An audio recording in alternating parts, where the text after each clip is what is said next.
আজকের এই সমাবেশ থেকে আমাদেরকে শপথ নিতে হবে যে আমরা কোনোদিনই আমরা ফ্যাসিস্ট হাসিনাকে আর এই দেশে রাজনীতি করার কোনো সুযোগ দেব না। আমাদের এই সমাবেশ থেকে শপথ নিতে হবে যে আমরা এদেশে ফ্যাসিস্ট হাসিনাকে আর রাজনীতি করতে দেব না, এমন মন্তব্য করেন বিএনপির মহাসচিব মির্জা ফখরুল ইসলাম আলমগীর। জুলাই গণঅভ্যুত্থানের বর্ষপূর্তি উপলক্ষে শাহবাগে জাতীয়তাবাদী ছাত্র দলের সমাবেশে এসব কথা বলেন তিনি। মির্জা ফখরুল বলেন, আমাদের পাশের দেশ ভারতবর্ষে ফ্যাসিস্ট হাসিনা তার লোকবল নিয়ে আশ্রয় নিয়েছে, সেখান থেকে মাঝে মধ্যে হুমকি দিচ্ছে তারা বাংলাদেশে আক্রমণ করবে। শুধু তাই নয়, এখানে তারা বিশৃঙ্খলা চেষ্টা করছে। আজকের এই সমাবেশ থেকে শপথ নিতে হবে আমরা কোনোদিন ফ্যাসিস্ট হাসিনাকে এই দেশে রাজনীতি করার সুযোগ দিব না, আমরা কারো কাছে কোনোদিন মাথা নত করব না, আমাদের দেশকে আমরা স্বয়ংসম্পূর্ণভাবে গড়ে তুলব। আমাদের নেতৃত্ব দিবেন তারেক রহমান। বান্ডেল থাকলে প্রতি সেনমানিতে টাকা বাঁচবে।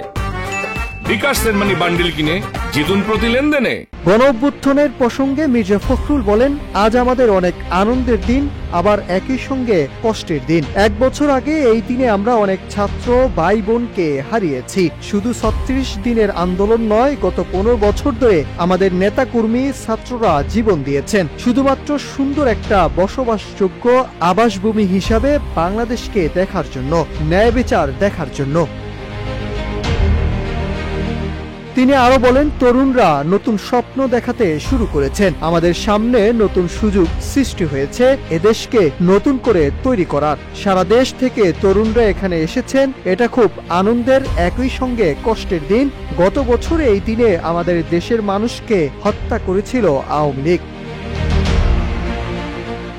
নির্বাচন প্রসঙ্গে মির্জা ফখরুল বলেন, গোটা দেশের মানুষ অপেক্ষা করে আছে ফেব্রুয়ারি মাসে নির্বাচন হবে, অপেক্ষা করে আছে তারেক রহমান দেশে ফিরে আসবেন, তিনি আসবেন আমাদের নেতৃত্ব দিবেন, তিনি আসবেন আমাদের পথ দেখাতে। Nahid Hasan, news desk, Ittefaq.